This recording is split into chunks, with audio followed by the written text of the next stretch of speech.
Di, may chika ko sa'yo. May bagsak ka? Kinrushback na yung classmate niyo si Rene? May boyfriend na yung kapitbahay niyo? Or may bagong tinda si tita? Ano? Di yun. Ano? May bagong sasakyan si Miss Toledo. Lawyer na kapatid mo.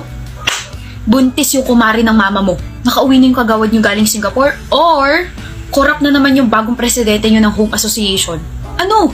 Kung patapusin mo muna ako, hindi yung ano-ano yung mga sinasabi mo dyan. Talak ng talak, andar ng andar, parang hindi nauubusan ng gasolina eh. Sorry na mahal, huwag ka na magalit. Ano ba yun? Okay na? Pwede na magkwento? Ganun ka kasi kapag may chika, ang dami-dami tapos sunod-sunod. Aba, sumasagot pa siya o. Asa na ba yung tip para sa bibig ko? So ito na nga. Napapabalita daw na may kapangyarihan si Rose Ordonez. Si Rose?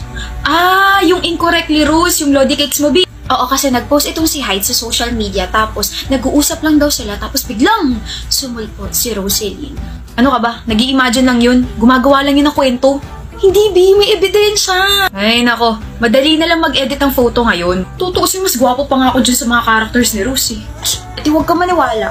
Ako nakukuha. Good afternoon po, sino sila? Rose? Gwapong Rose? Hi, not here as Rose, pero nangangampanya kasi ako as my guy character. Ito. I'm nominated kasi as Popular Creator of the Year sa TikTok Awards. Go to my profile and click the link in my bio, tapos mag-scroll ka pababa hanggang sa makarating ka sa Popular Creator of the Year and vote for me. You can vote up to 15 times a day until September 5. Ganun ba? Super appreciated if you can vote for me. Thank you.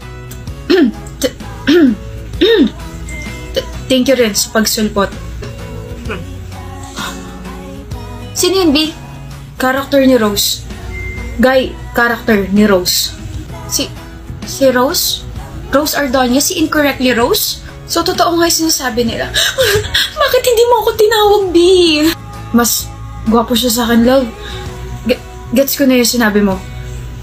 Mas gwapo nga siya sa akin. B naman eh! Ba't di mo ako tinawag? Visit ka!